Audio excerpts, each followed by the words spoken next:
Who-Dats. Welcome to the podcast you've been waiting for. Great perspective and exclusive interviews. It's a hard job for those guys because it's happening fast. The kind of Saints insight and fun commentary you won't get anywhere else. We've got plenty of technology to speed things up. It's time to kick off your Been There, Done That Saints podcast, where we hand it off to our host, Mike Nabors, and Super Bowl winning linebacker, Scott Shanle. Proud of these guys. My son's fourth birthday might be a little better today. My daughter turns 1 tomorrow, so somebody's going to have a heck of a birthday, plus a heck of a birthday. I mean, at the end of the day, I'm fully blessed to be a part of this team, fully blessed to be a part of this organization. And we're blessed to have Cam Jordon in our latest Been There, Done That podcast. Welcome in, everybody. I'm your host, Mike Nabors. We'll bring in producer Justin Thomas and my partner, back from vacation, baby, from the great state of Nebraska, Scott Shanle. How was vacation, partner? It was great. Don't you know Nebraska is like the biggest destination for tourism these days? If you want to see a lot of flat land and farms, you head to Nebraska, or if you and your wife's family reside there and you got to get the kids around the grandparents, that's another good reason to go. I'm thinking word association: Florida, Hawaii, California, Nebraska. I don't know if people went to Nebraska, I don't even know what I'd tell them. Hey, drive by Memorial Stadium. It's a pretty nice stadium. Maybe drive by Warren Buffett's house in Omaha. And then after that, probably hit the airport and head back to wherever you came from. I'll tell you, I spent some time in Omaha covering the College World Series, and I was there for 2.5 weeks. And it was a great experience, but that was kind of it. I don't have to do that again. I mean, nothing against Nebraska, but it was more the experience of the Rosenblatt and covering all that. But I mentioned Cam Jordon, and we're excited about this because, this is a real retrospective, this podcast. We talked to a lot of former players, but Justin and I talked about this when you're on vacation, Scott. Being at minicamp, we've lined up a lot of great guests in the coming weeks before training camp, and Cam Jordon is our first one, and this was a great interview. We really hit on a lot of things in terms of his new contract, his relationship with Cam Newton, the fact he was a 3-star recruit, and, of course, his pursuit of being the all-time sack leader in New Orleans Saints history. And with Cam Jordon, Scott, you know the deal. He was a former teammate. He's a great player. But off the field, I mean, he's so great in terms of answering questions and really telling you how he feels, really in the good times and the bad. Absolutely. The one thing about Cam Jordon is, a lot of teams worry about what type of guy do I get after I pay them a lot of money. And Cam Jordon, obviously he received multiple deals so far. He was a first-round pick. And he's the same player no matter what he's making, what contract they give him. He's driven to be the best defensive end. I think he's driven to be the best defensive player in the NFL. And those type of players are invaluable in the NFL because I've seen guys change. I've seen guys sign big deals, and they're like, I've arrived. I'm good. I'll just go out here and do what I want. And that's not Cam. Cam remains one of the main leaders of that team and one of the best defensive players in the NFL. And there's a lot of levels of Cam Jordon. We could have talked to Cam for 3 hours. I mean, defensive ability, we could talk to him about being overlapping with our unit and now these new young guns. We could have talked to him about being very fashion forward. Every time I turn on TV, Cam Jordan's on there with something gold. So there's a lot of levels of Cam Jordon. I respect people's time a great deal. We always kind of have a handful of questions in my head for each guest, but with Cam Jordon, I have like 3 hands full. I mean, I have so much I want to ask him, and we get through a lot. But, before we have him on, and, he talks about so much, but Scott, what was the first impressions you had of Cam Jordon? I mean, he was in that draft class with J.J. Watt and a lot of defensive linemen, but he also came in with Mark Ingram, the same draft class. He was the first guy picked.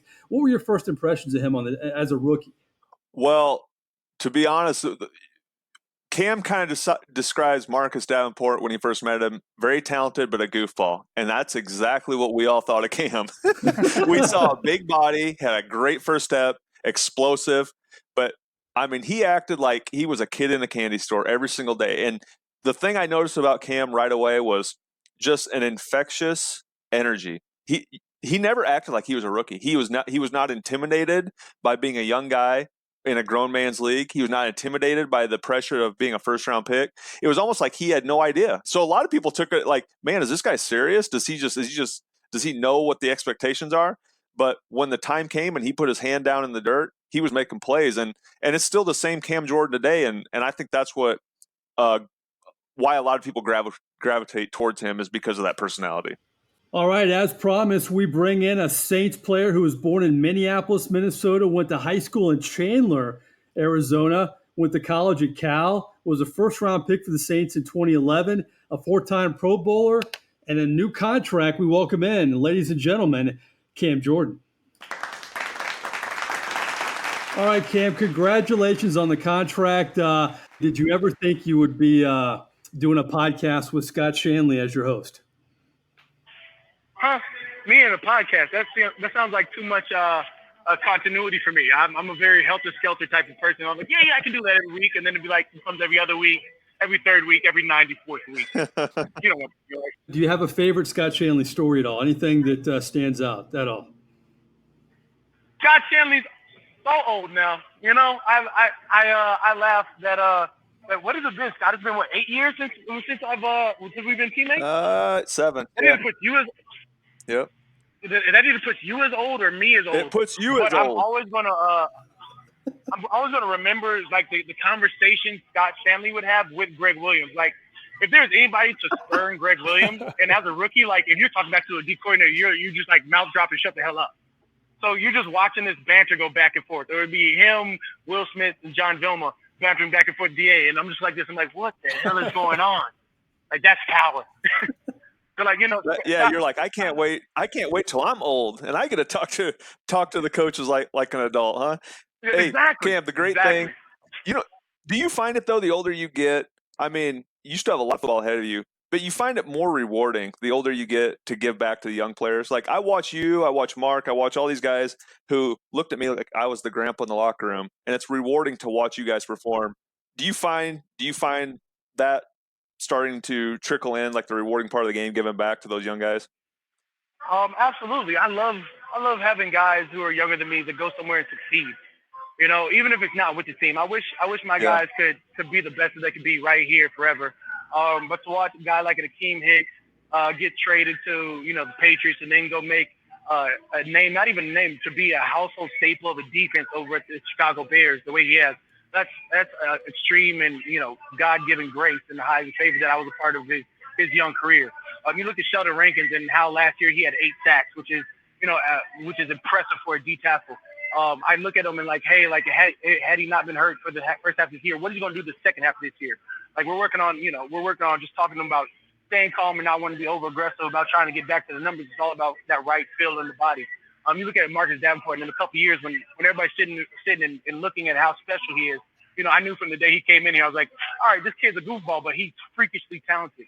And now his mindset is shifting from that first year to second year. So a couple of years from now, we're going to be talking about how great Marcus Davenport is. I'm going to be sitting there like, yeah, but I'm still teaching. Yeah, you're still a student, and I'm still a teacher. Exactly.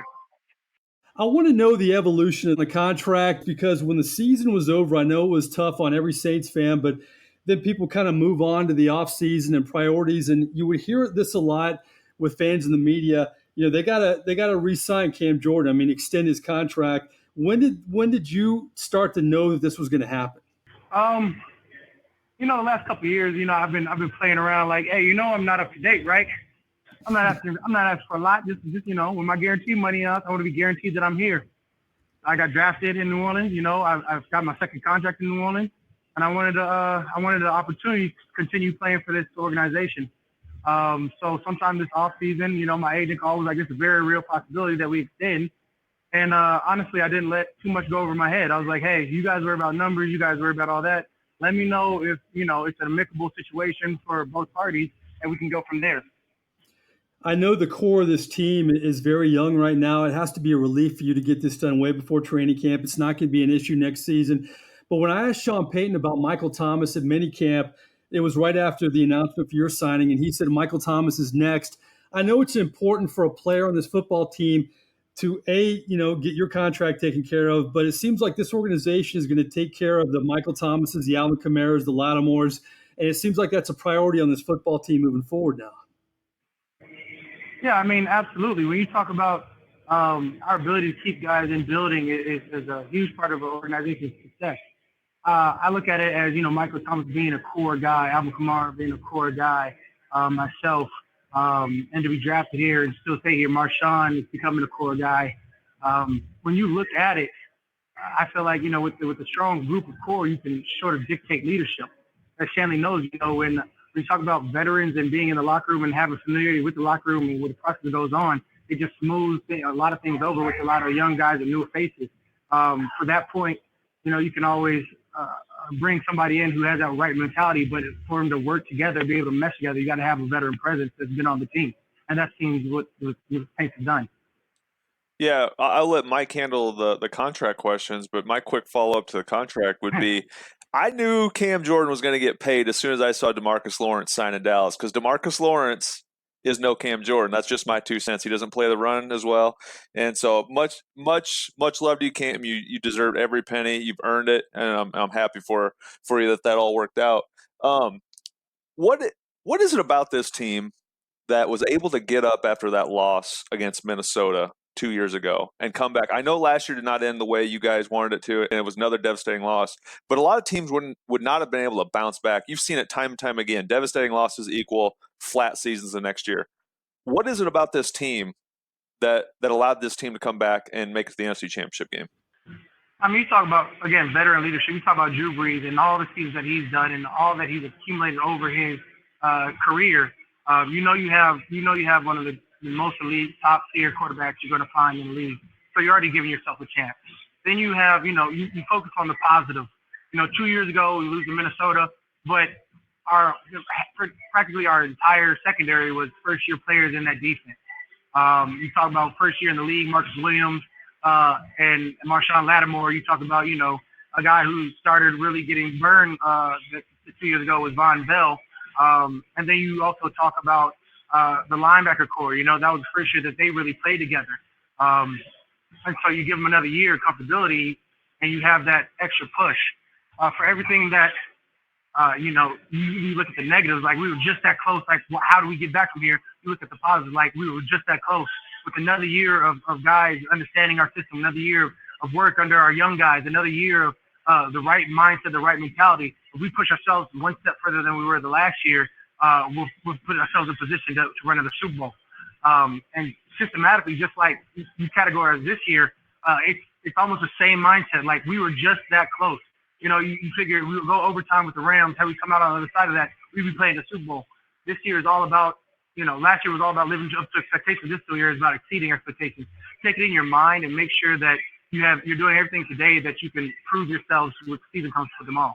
Absolutely. And I think you hit it great early on in your comment when you talked about Drew Brees. And I sense this team last year started to rally around knowing that Drew's obviously closer to the end of his career than the beginning, and playing to try to win him another Super Bowl and validate his career. Because I think I've told people all the time, the shame is you constantly hear about Tom Brady, and it comes down to the number of Super Bowls.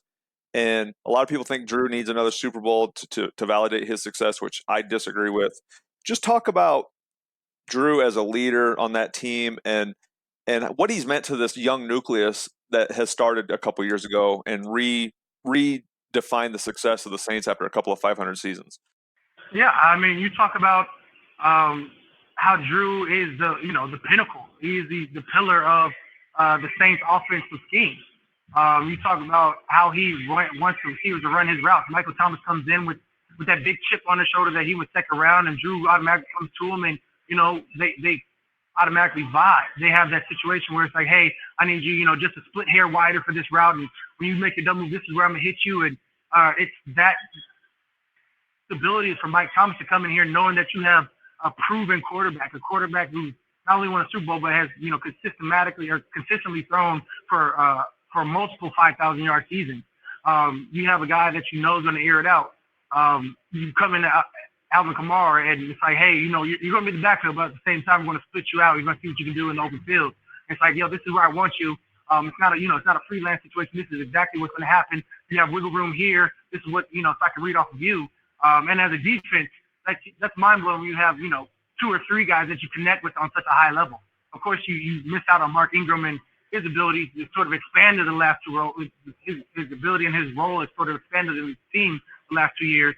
Being able to catch out the backfield and show his versatility, which apparently got him paid over the Ravens, which hurt. But when you have guys like AK, Mike Thomas, you have Ted Ginn come over from division rival and automatically have one of his better years, his first year on the Saints. this is something that you can grow on. And 2 years later, we're sitting here, won the division, the division twice, or at least our conference NFC South division. You sit there, and you just wonder, like, if we can just get a little bit better, how much farther we can go. Cam, when you look at your career, we like to kind of reminisce in this podcast about the origins of your career, how you got where you are today. And everybody associates you with your dad. He played for the Minnesota Vikings his whole career and was very successful. But I was doing some research back in high school in Arizona. How was Cam Jordon only a 3-star recruit? Do you feel like you kind of had a chip on your shoulder, going to Cal, and why weren't you more highly ranked coming out of high school? I mean, coming out my year, there was Prince Amukamara and Everson Griffin, just coming out of the Phoenix area. I don't know. Sometimes you say you slip through the cracks, but it's baby violin talk when you have something over. You've got something like 15 plus scholarships on table. Nobody really cares about he's just a 3-star. It's you pick your college and you make your stay. I was lucky enough to go to Cal where I had Tyson Olulu to look up to, and of course he went 10th or 11th overall the year before I did, and that's something that you can set your aims on. These are physical goals. It's like if I can be just as good, if I can be better than him, then I know that I have my sights set. We had I came into Cal, we had Deshaun Jackson, Marshawn Lynch had just left a year or two before me. We had Javid Best that came in my year, Shane Vereen, Chris Conti, Mitch Schwartz. This is something that you go into a college and you don't look at 3-stars anymore. This is like, hey, I got guys I can compete against, and if I get them better or they get me better, we're going to be better in the long term in terms of not only our college career, but the career that we're aiming for.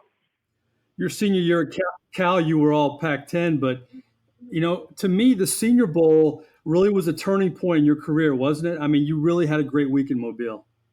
I mean, yeah, that's what they said. I've heard, I put together one of the top performances in terms of those practices. But again, when you're going against elite or high-tiered powers in college, it's just another day. You go to a Senior Bowl, and there's guys from all over, from Arkansas, Bama, Indiana, Iowa, Florida, yada yada yada. But when you've seen some of the best already at your college at an everyday level, it's just another practice. It's really a time to relish the work that you put in and really try and show out. Plus, my dad was walking around like he was my agent because I hadn't signed with an agent at the time, so you can't disappoint Pop. Cam, that was going to be my next question. I was going to ask you what it was like to grow up as a son to Steve Jordon, who is an outstanding tight end for the Minnesota Vikings. I can't relate at all. I mean, my dad didn't play sports. He grew up on a farm. He knew nothing about football. I remember going to Nebraska and I was teaching him the game, like telling him why we do certain things. What was it like? Did your dad foster your love for the game? Did he add a little bit of pressure? What was that like growing up in that house? I mean, growing up, it's the sneaky advantages you don't realize until you're in college and you're like, oh, your childhood didn't line up like this. Like every Saturday you didn't go outside and run routes and you didn't do gases with Pops. And I was like, all right, well, we were running whole route trees by the time we were 10, and it's like the norm to go out and run with Pops and play around. But your play is actually like an elm cone, or your play is a 5-10-5. These are drills that, have been drilled in from the beginning. That you're like, oh yeah, you guys didn't go. So when you went to the park, you guys just shot around. Now I was doing left-hand layups for my pops, and I had to, do 50 of them, or I had to do free throws, and it was like systematic situations. Or, the moment I tried out for football, he was like really putting tight end sets on me, and I had to figure out how to get my hands off of them. I was like, you guys didn't have that? All right. You realize early on what you take for granted, as in, your dad being athletically gifted or having a athletic inclination to what you and your body could be. Like, I thought I was going to be a shooting guard my entire career. My dad, saw my frame early. I was like, look, bro, it's all fun and sweet now, 7th and 8th grade playing basketball, but 9th grade, 10th grade, when you catch this, when you catch your gene, your genetics catch up to you, and, you fill out that frame, you're not going to be wanting to run, gassers and suicides. You're going to be talking about, I want to rush the passer and, protect the quarterback. And I was like, look, Dad, I hear you, but this jumper's sweet. Well, I don't know what it is about. I tell people all the time, guys in a football locker room, everybody thinks they could have played basketball, and I wonder if the same thing. I guarantee you, in an NBA locker room, they're not talking about they could have been defensive ends or tight ends. They're perfectly happy shooting the rock. Absolutely. Hey, Cam, I was going to ask you. Mike already asked you about being a 3-star recruit. I feel like you talked about some of the drills you were doing, and then you realized that wasn't a normal childhood. But I think some of those things started to show up later on in your development because you kind of were a late bloomer, 3-star recruit. Cal, obviously, you ended up being a first-round pick, so you had a great college career, but you never had the numbers sack-wise that you turned out in the NFL. And you've earned everything. Like I said, you've earned everything you've gotten. You've been one of the best, if not the best, defensive end in the NFL because you played both the run and the pass equally well. What do you attribute to taking your game to the next level as you've gotten older in the NFL? For the moment I sort of got to Cal, they tried to dub me right when I got to Cal. They tried to dub me a third down guy my freshman year, and I was like, I'm really here to play the run. I was like, I'm honestly, we played a 3-4 at the time, and I was like, look, I'm going to play the run. To be on first, second, and third down, I have to play the run. So my whole mentality switched up from finesse moves to to arm overs to swipe to more of a power type game. And luckily for me, I'm sitting on a 6'4", 280-pound build. I was like, look, I can play the run. I can focus on just playing inside man out. And I had a phenomenal coach at Cal. I had Tosh Lupoy, who now is over at Cleveland, and made his ascension through UW and Alabama before getting there. That had understood exactly where the progression was going, and focused on hands, focused on playing the run, focusing on being that two gap DN, and that's why you don't normally see big numbers out of a 3-4 DN. You're going to see flash plays, you're going to see TFLs, you're going to see a couple sacks here and there, but primarily speaking, I was there for the run. And Shanle, you were there my first year. You talked about they pretty much dubbed that I was just a run stopper. I've always expected myself to be more. They put me in a 4-eye when we were running, what was it, fighter along the way. Yeah. And we're playing a primarily D gap, but playing the C gap as well. And I'm like, I need to play all of it. I need to play first, second, and third down. And you're not going to just dub me just a run stopper. So it's like, hey, if you don't like where I'm at 295, I can drop down to 280, 285. And, you're going to see where the hands is. You're going to see the speed is. I mean, shoot, I ran a 4.69 unofficial at, I got down to 287 to label myself as a DN. I probably ran at 295. So everything it is just that natural progression of me wanting to be an every down player. So it wasn't that I was just here or just there. It was just, they labeled me as a first and second down player, and I labeled myself as more, so I've always expected more. Hey, Cam, a lot of your numbers have been against another Cam in the NFC South, Cam Newton. It's amazing the symmetry between you guys. About the same age. He's a year older. He's 30. You're 29. Same first name. There's been some chatter. There's been some rumors about things you possibly could have sent him in the offseason. What's your relationship with Cam Newton? Really, if you guys passed each other in a restaurant, how would that go? I don't know. I have no idea. I feel like we'd be all right. I feel like off the field, I've got a huge amount of respect for him and what he does for the Charlotte community, what he does for the Atlanta community. When you talk about on the field, that's just a mutual disdain for another. He's a quarterback. I'm a defensive end. There's going to be natural elements that pit you against each other. But I feel like outside of football, I'm sure I could get a high five, maybe a fist bump. Maybe a fist bump. Let me ask you this, though. Ever since you were drafted, I remember your first press conference at training camp. I thought, man, this guy doesn't act like a rookie. And maybe part of that is you grew up in this environment with your dad, Steve Jordon. But you're such a fun-loving guy away from football. But on the field, you're a warrior. You're an all-pro player. How do you flip that switch from Cam Jordan, the fun-loving guy, to Cam Jordan, the ferocious all-pro edge rusher? Well, first of all, if I was a Cam Newton type, I'd be sitting on a lot more guaranteed money, right? That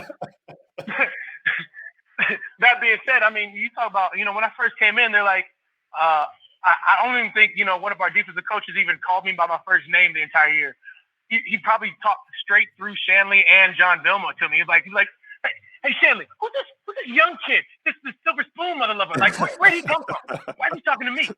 And I'm like, yo, Joe V, what's up, baby? Like, show some love. That's sort of the D coordinator and the defense we set at the time. You talk to Greg Williams at the time. You're like, what up, coach? He's like, so you gonna show me something today? It's just that little bit of edge. But that's not going to change your demeanor. Every day I woke up blessed knowing that I have a strong foundation of not only family, but in terms of I was blessed enough to go to Cal. I never took anything for granted. I took advantage of each and every day presented to me. I had boys that, went to the league and by my second year, it already fizzled out. I had guys who, I grew up with that went to the league and maybe played a year or two into the league and then fizzled out. I saw guys who had more talent than me from my high school struggle in the league. And when you talk about just being able to come to work every day, to have the veteran core I had as a rookie, it was like these guys had just won a Super Bowl 2 years ago. They knew how to win. It was like, how do I absorb all that I can from the likes of, John Vilma, Scott Shanle, Will Smith, Roman Harper, Malcolm Jenkins. You cited Jabbar Greer at the time. And that was just at the defensive side. It was like, how do I absorb their longevity of the career? These guys sitting at 5 years, 6 years, 7 years, 9 years, 10 years. It's like, how do I capture some of that success? And for me, be able to just to sit there that rookie year, it was like, they're like, yo, Cam, you're just too fun loving. You're you're too soft or whatever it was. Like, you don't show enough grit, which was really the thing. It was like, you don't show that you're mad. I don't need to show that I'm mad. I'm so happy to be here. Nothing makes me happier than putting hands on another person. Like, I get to go to work and put hands on offensive linemen. I get to go to work. I put a helmet through a tight end. And God forbid, don't let me get close to a quarterback. I'm running through him. Nothing's going to put a bigger smile on my face than smacking a quarterback. So, I mean, you take my happy-go-lucky personality and just multiply it by 10 when I hit the field. Speaking of those offensive linemen, the interesting thing about the position you play, Cam, is the one-on-one battle that you get week in and week out, and you develop those rivalries with guys across from you, especially in the division.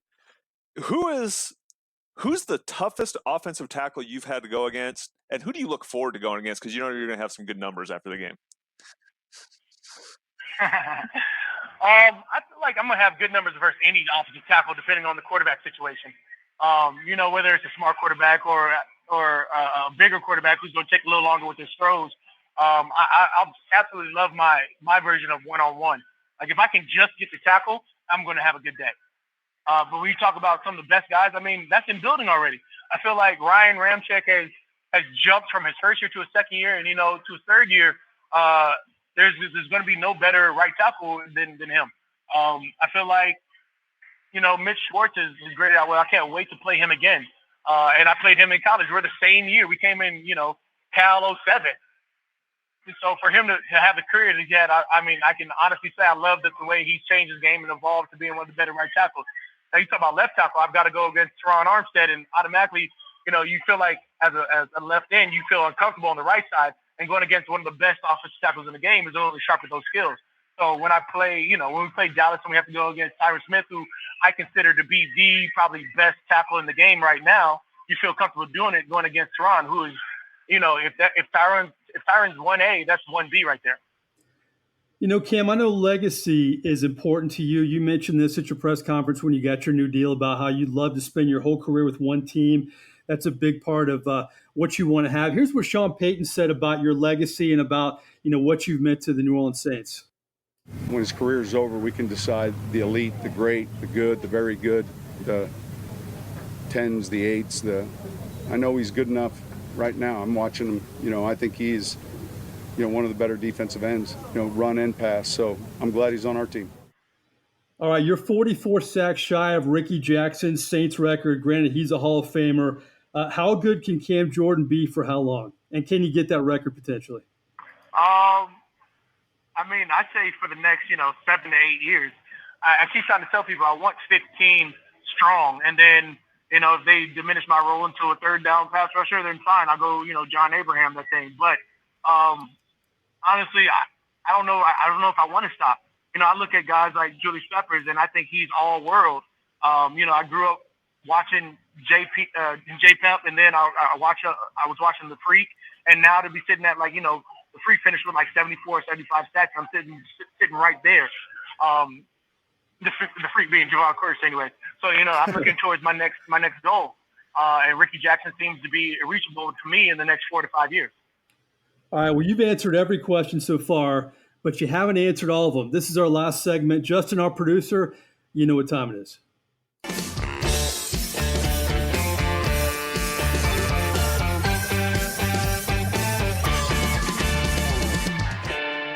Cam Jordon, we've done a lot of interviews after Saints games. You've answered every question, always very quick on your feet. We're going to see how quick, though. This is our more likely segment, and then we'll let you get back to your workout at the Saints facility. 3 hypothetical questions. Okay, we talked about your contract. I know you're a family guy. You mentioned, your kids are going to have great birthday parties. I know that was a priority when you got your new deal. Is there anything that you treated yourself on more likely with your new deal? Absolutely not. I mean, my day to day has not changed. I'm focused on what I've always done. I focused on some of the community. So tonight, the Pelicans get the number 1 overall draft pick. I'm going into the draft party, blockbuster party thing on Fulton Alley. It's going to be a blast. I know there's going to be, a whole lot of fans super excited about not only the Pelicans, but I figured with me they were going to do a little Saints chanting as well. We start off tomorrow back into the community. I'm going to take a whole bunch of kids from a couple different organizations that I work with to go see Toy Story 4. Saturday, I put together a camp probably the last 2 weeks, just like I let it slip somehow through my fingers. But I'm going to throw a camp, and, I don't have to do it through I guess I'm blessed enough I don't have to do it through the NFL grant. I don't have to do it through anything else. I was just like, yo, I want this. They're like, well, we gotta make sure the NFL. I was like, no, we don't. I'll do this. So I guess that's the splurge. I'm doing a kids camp Saturday. It'll be great. And then we'll do something fun for Sunday. So that's all I got for you. Hey Cam, you brought up the NBA draft. You're going to run into Zion the next few years in the cafeteria. I'm going to leave it up to you to get him to play some red zone tight end. I need to see him high point some balls in the red zone for the Saints. Absolutely. I mean, I'd say absolutely, but I feel like I'm gonna push myself for that before I push Zion. That's true. Because God forbid Zion come out there and actually get a real football hit. Basketball guys ain't like they feel like they built for that. Yeah. They ain't really built about that safety over the middle life. So I get you. I'm gonna continue to say keep playing for the Pelicans and holding up the city on that side, and let the physical warfare come to the Warriors. I'm not saying basketball players aren't, because I saw Klay Thompson tear his ACL and try and play the game. I've seen guys tear their ACL and finish a game. So again, basketball to football, apples and oranges. What I took from that is, the hell with Zion. I want the ball thrown to me in the red zone. Right. I'm glad you're reading in between the lines there. Thomas Morstead told us in a podcast he's lobbied Coach Payton to kick the football for a field goal. Could that be a situation ever where you'd be in the red zone a la Steve Jordon back in the day, and maybe they use you as a tight end? Could that ever happen? Yeah, I don't know about that one. I'm gonna let T. Morstead pose those hypotheticals. All right, our more likely number 2. We're almost done here. We love asking guys this. We kind of frame it in different ways, but if Cam Jordan's pulling out of his driveway and driving back to Arizona, and you have to have one teammate, it could be a current teammate or a former teammate with the Saints, ride shotgun, who would it be for that long drive from New Orleans to Arizona? I mean, I don't know about long drive. I did that once my rookie year. It was like, 20, I'd like to say 28 hours. No, 27. But that's a long time in a car with somebody, though. That's a long time. You got to pick a teammate you're going to want to hang with, right? I mean, I would smooth take, my guy, Akeem Hicks. Oh. So my guy, Akeem Hicks, is one of my better friends in the league. If he had to be a former Saint, then it'd be him. If it's not, then I'd probably take my other boy, Mike Kendricks, who played for Philadelphia and now plays for Seattle. So if it's the Saints, just a strictly Saints situation, my dog, Akeem Hicks, is going to me, him. I don't know if he can fit the shotgun with me. I mean, he's a little big, but he can have the whole back row. All right. Our third more likely here. Last one. You wear the number 94. If Cam Jordan could have 94 of anything in this world, what would it be? Wait. The question was, I rock number 94. Yes. And then if Cam Jordan could have what 94? If you could have 94 of anything, it could be, whatever you want. 94 of anything. And you can probably afford it with your new deal now, but this is going to be given to you away from your new deal. 94 of anything, what would it be? Oh, let's see him. 94 of anything might be a little bit too much. I know it's easier when I ask this question to kickers. If I could have 94 anything, I've already got my family, so I don't need any more children than I got. I couldn't imagine 94 sons or I'd probably jump off a cliff if it was 94 daughters. That's a lot of crying. Yeah. I'd probably go 94 karat diamonds. Oh. Yeah. VVS ones. That like anywhere from that D to E color clarity. Because then I'm probably buying anything I want in this world. Wow. Wow, that's impressive. Rapid fire, Cam Jordan. We could throw anything at you. Some housekeeping before we go, Cam.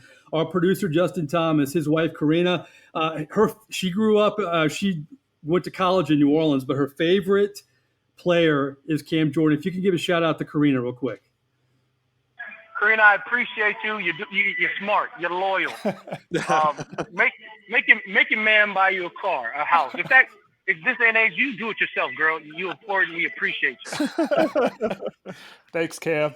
Cam, I appreciate you being on, man. Go get that ring, man. The time's now. I know it's going to happen for you guys. Much appreciated, brother. Always a pleasure. Hey, Cam, listen, I know you're working out. You're at the Saints headquarters. We really appreciate your time. Congratulations on the deal, but congratulations for just being a great guy on and off the field and always good to us. And we'll talk to you very soon, but have a great, a month before training camp. All right. Hey, guys, much appreciated. You got my line. Hit me. We mentioned it at the beginning, Shanle, but boy, we could have kept going. We there's so much you can touch on with Cam Jordan. I have no doubt in my mind one day he's going to be a media star. I just don't know if it's going to be in the sports media or maybe he'll be a game show host or a reality show host. I mean, Cam Jordan has a lot of options when he's done playing. He does, and it goes back to that personality. He's the same guy he was when he was 20 years old when I first met him. And he's going to be like that when he's 45, 50. I mean, the guy just has an infectious way of looking at life. I mean, you hear him talk about everything being a blessing. He realizes we're lucky or we're blessed for everything we have. And that personality is going to serve him well after old Father Time catches up to him and says, you no longer can play this game of football. I think the interesting dynamic with Cam too is he's very confident, but not cocky, and he walks the line sometimes. But when I ask him about Rickey Jackson's record, there's no doubt he wants the record. But you can tell out of respect to Rickey Jackson and to the record, he admits he wants it. He's confident that hopefully he'll get it if he can keep playing. But there's also some respect there, and I think you got to respect that about Cam Jordan, the way he approaches football and his the forebears before him. I think that's a great way of stating. I think that right there says everything you need to know about Cam. Is you walk a fine line with being. You have to have confidence. You don't want to be. You can even be cocky, but you still have to have that respect. And not a lot of guys have that. And I think that's a great way of putting Cam Jordan into perspective. Plus, Justin, we got a shout out to the wife. Is that going to help you at home? No, it is. What's funny too is she already took his recommendation. And she got herself a new car earlier this week. So you should have piped in and told him that he's not only an all-pro, he's a soothsayer as well. Yeah, he's a psychic. Yeah, exactly. All right, before we go, we got a little extra business. We're going to make Shanle work overtime. It's our little lanyard.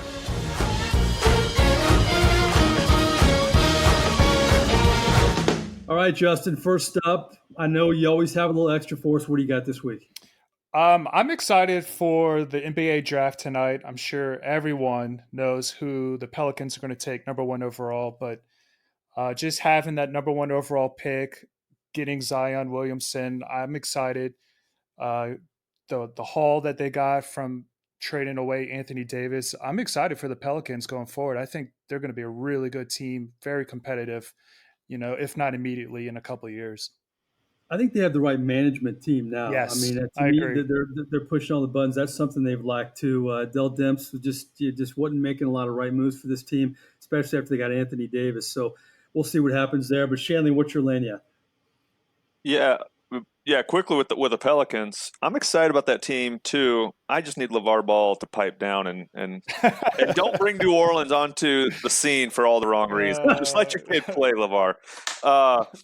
My lanyard is, in Nebraska, I said there's not a whole lot to do. I'm sitting down, watched a lot of TV, and I happened to just watch the first game of the Women's World Cup with the United States and Thailand. They won 13-0, I believe. And I tell you what, I caught Women's World Cup fever watching that game. Nice. And I'm watching every game that U.S. plays. I have a whole new respect. Obviously, I never watched a whole lot of soccer, and I started watching it, and I had a whole new respect for the talent level of these women playing soccer. I mean, the women's American team is they're phenomenal. They played the entire game on Thailand's end of the field. This poor goalkeeper could not stop them. And then the other games they're going to play, I just don't know if anybody it's going to take a strong team to beat the women's team because they are so talented, and I have a whole new appreciation for what they do. Plus, Shanle, unlike the men, they win. They actually win. That helps too. Yeah. All right, my lane yap, we all kind of touched on the NBA. I'm going to talk about maybe my new favorite athlete. Now, as a reporter, we don't like athletes like this because they don't give us much, but I have new respect for maybe my new favorite guy, Kawhi Leonard. Now, Kawhi Leonard just gets it done, doesn't have to talk a lot, but he keeps winning. Now, who leaves the San Antonio Spurs and goes to Toronto and wins an NBA championship? Kawhi Leonard, that's who. I mean, that's like leaving the Patriots and going to the Bengals and winning the Super Bowl. I mean, I was impressed by that and more impressed by how he handles himself. I think it's a lesson in the social media age where you have guys like Gerald McCoy crying in Tampa that, Ndamukong Suh took my number. Enough. Give me more Kawhi Leonards. I love that he doesn't say much. He just goes out there and balls and gets it done. Yeah, it was a great storyline in the NBA Finals. Obviously, Warriors fans are going to point to their two main stars getting hurt, and that did change the finals. But like you said, you can't change what Kawhi Leonard did going from San Antonio to Toronto. Nobody ever thought Toronto would win the NBA championship.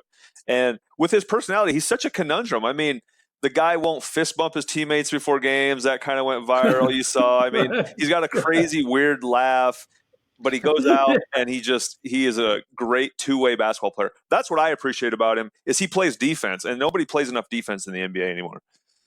Yeah, I mean, that's what the NBA needs is more Kawhi Leonards. With all this unrest, with where's Kevin Durant going to go? Are they going to break up the Rockets? The LeBron drama. Kawhi Leonard is great for the NBA and great for sports, in my opinion. Well, listen, spread the word. We're going to have more fantastic guests like Cam Jordon.